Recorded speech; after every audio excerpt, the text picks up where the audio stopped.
Hello everybody, Andrew Casey at Hypersanity Books. Today's discussion, we're talking about evil children. Now, in some of the disclosure, not all children are evil, and there are different types of problem solving. We're dealing with difficult children with this type of subject matter. It will start off simple and it will get darker and darker as we progress through different 10 suggestions on how you might be able to write evil children within your story. Otherwise, let's get into it.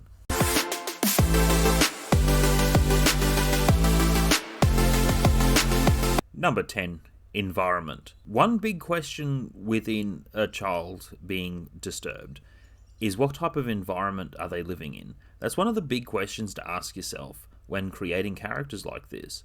Is it a toxic home environment? Is it school? What is the environment involved in the child's life? And then you start to build the premise of the story from there. Sometimes you could have a character where you're not completely sure on any past history or any type of living situation or environment, but environmental factors is always something to consider with creating characters like this. Number 9, peer pressure. Peer pressure is also something to consider, so a child may not necessarily be evil or have evil intent. Sometimes people do stupid things to try to fit in, and try to be friends with people who are not going to be their friend. So, with some premise of a story, there can be some sort of other influence to why someone is involved doing something. So, take this type of scenario. Children throw rocks at a house, one child is nearby and gets involved. That one little act gets that person involved as everyone else buggers off and caught in that situation and faces the punishment. Same with break and entering, and then going to juvenile hall. So, with certain storytelling, you might be able to work on something with a child involved in that type of factor, and sometimes it is just peer pressure and trying to fit in. Number 8, education. No such thing, bad student, only bad teacher. Bull. Everyone needs to be responsible for their own behaviour. Now, with certain circumstances of education, you have public school, private school, tutoring, and sometimes you might have different members of society who will teach you things. His father died when he was 13. So Rich Dad had this family business at 13 to run. So he had to drop out of school, which was his blessing. And then his teachers became his bookkeeper, his accountant, his attorney, his banker, his real estate agents. So he has what I call real teachers, not these fake teachers in school. With real life, I also apply this. I've learnt a lot within the adult life, getting away from the masses of asses and focusing more on the goals and ambitions that I feel like going towards. Do I find all education is flawed? No. There are some reasons to get different education or to go to university or college and get a degree. With the subject matter of trying to set up a business, you need to find your own team and build your own team. So with the subject matter of children, there are different subject matters to think about and consider, but with the rich dad scenario, I found that is the more real scenario that I quite enjoyed hearing about. And I would like to apply that in for my child's future and into everything else that I'm working on moving forward. Number 7, child stuck in purgatory. Now, yeah, this is a little bit of a supernatural subject matter, but please hear me out. The child suffers trauma from their death, with that infinite cycle being stuck, or that infinite rage, if we want to call it. That type of characterization, it's also realistic if that was something to happen. With writing a type of character like that, they're unable to think past the trauma, and they're stuck in that infinite cycle of always being that age.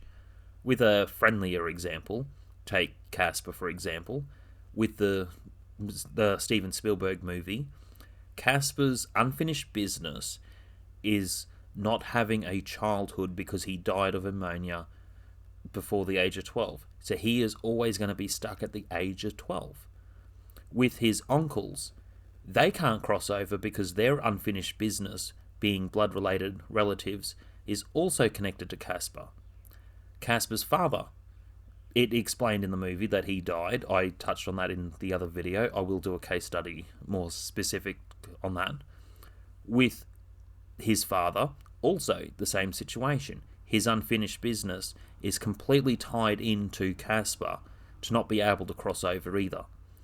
And that's one of the sad realities when it comes to writing children that come across this way. Now, with child death, I'm not saying they're necessarily evil with a purgatory or anything else. It's seemingly evil because it's hard to figure out with the frustrations how to resolve the problem or the hand that they're dealt with in life or the afterlife. I begged and begged my dad to get me this sled. And he acted like I couldn't even have it. Morning, I came down for breakfast and there it was, just for me. Went sledding all day. My dad said that's enough, but I couldn't stop. I was having so much fun. Got late. Got dark. Got cold. And I got sick. My dad got sad. I remember I didn't go where I was supposed to go. I just stayed behind so my dad wouldn't be lonely. Is that your dad? Mm-hmm.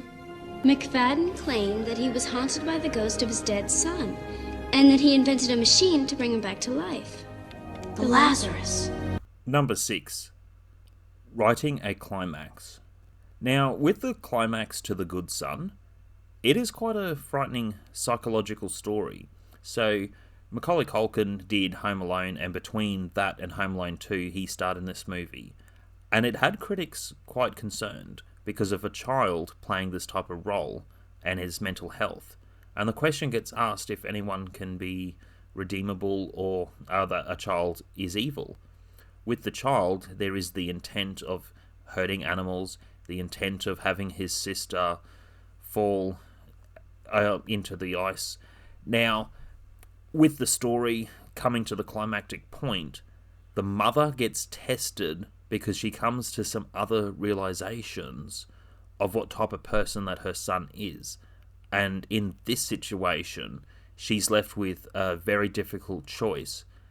And I believe the Macaulay Culkin character, the role that he played, I believe that he was able to pull himself up out of harm's way, but he wanted to play a game to test his mother.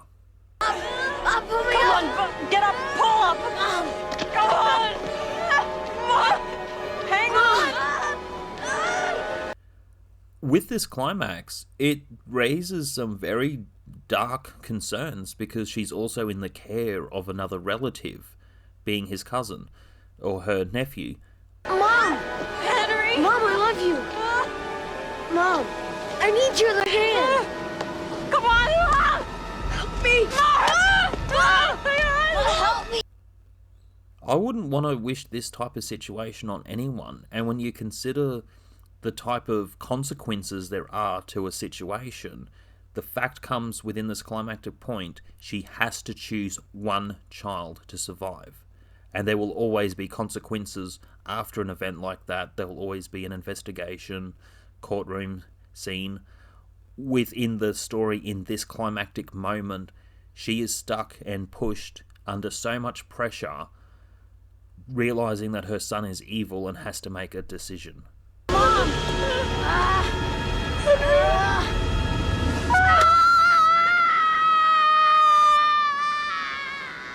Number 5. Resentful Stalker. I touched on this one in the Stalker's video with the Riddler. Now, on this type of subject matter, he is a child beforehand who was an orphan with other orphans, and it's so many children and the way they suffer, especially through winter, and children die, especially babies. So he has witnessed to so many terrible truths about the world, whereas Bruce Wayne, yes, he is also an orphan, but a very different situation. So with the comparisons, you can compare situations, and both children are considered orphans. Do you know what being an orphan is? It's 30 kids to a room. 12 years old and already a dropout, numbing the pain. You wake up screaming with rats, chewing your fingers. And every winter, one of the babies die because it's so cold. With the resentful stalker and a person grown up, yes, it leads to some other subject matter of terrorism. With the story going back to children, you think about that type of situation of growing with the resentment and the comparisons the way that the character has. Given the opportunity earlier at a younger age and that type of toxic influence, what would that character have done if he was given similar opportunity at the age of 12? Number 4. Multiple situations under the age of 12. Go home to your son, Mrs. Muntz, and try not to have intercourse on the way. So there are examples like the Nelson Muntz character saying his father left him. There was that theory that went around that Barney Gumble was his father and left, because of the similar shirts that they wear, the way the characters look, and then it sort of got disputed later on by actually introducing his father in a different way. With his mother, she's certainly not setting a good example.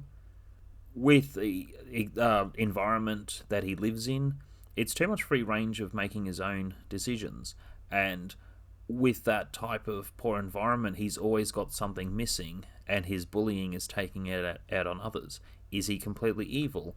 No.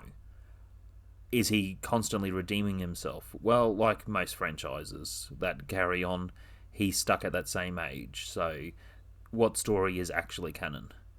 With the character, however, you can have multiple factors to consider when writing a character like this that's stuck before the age of 12, which also brings on to bigger societal issues. If we don't take care of this child now, this child becomes a child that no one wants in society.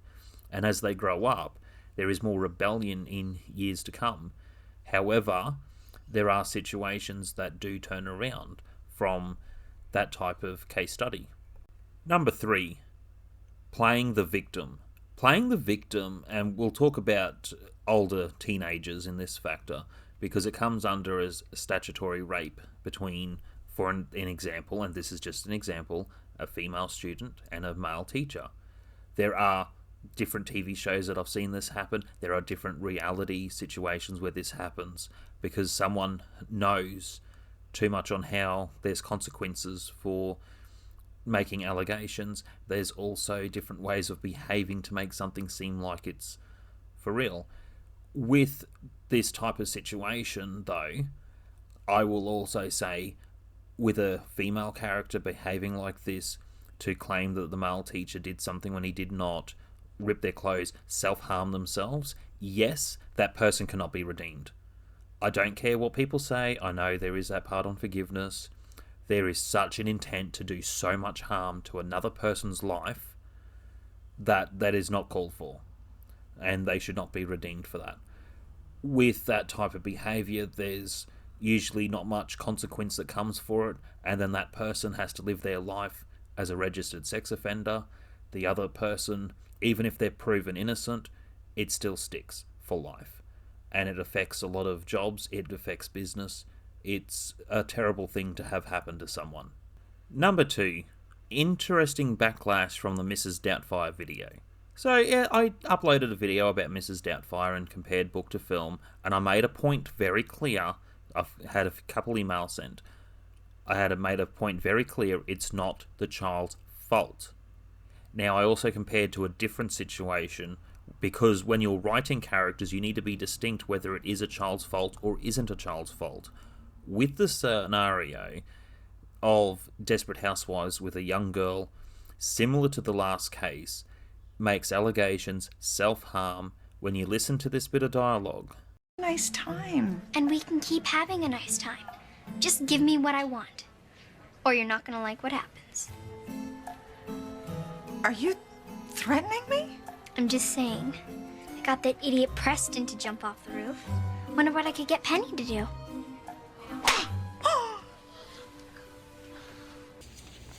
I need to talk to you about Lynette.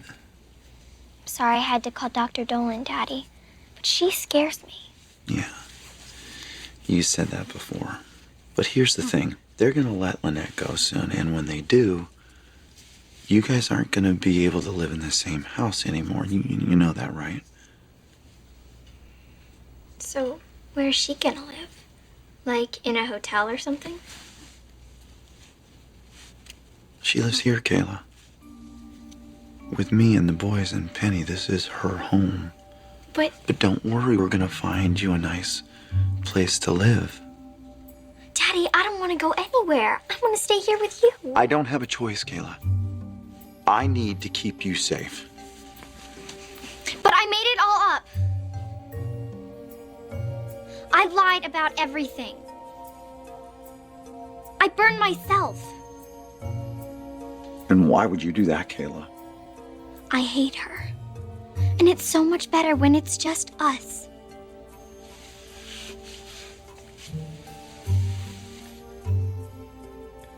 I see. And you'll explain all this to the police and Dr. Dolan and everybody, right?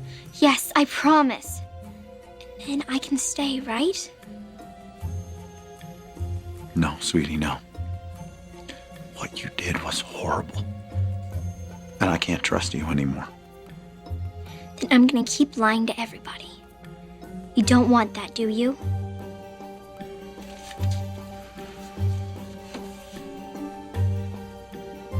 Did you get all that, Dr. Dolan? This is not okay behaviour. It is evil behaviour. Now, I'm not putting some sort of religious twist on that by saying this is evil and that's evil, but the behaviour is not acceptable. There are consequences that come for that. And with the father, he had to make a hard decision, so there's some backlash there. He had to put his other children and his wife first. He had to look after the family unit. And the person who's being difficult might be his daughter, but he has to put his wife and children first because her behaviour is going to put everyone at risk. So within certain videos, they are just suggestions. But I also want to make a point clear. When writing characters, yes, it needs to be distinct on whether it's blame one way or not, especially with the subject matter of divorce. Number 1, Orochimaru. I quite enjoyed the Orochimaru character in the Naruto series. I'm not too keen on the Naruto series because of all the filler episodes and the drag out with the story. On the subject matter of children, though, one particular character, he's evil. And he has his own ambitions for power.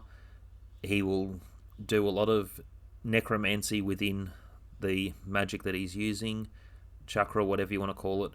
The idea with the character, though, focusing on the child side, his mentor, and it comes back to good teachers, bad students, whatever.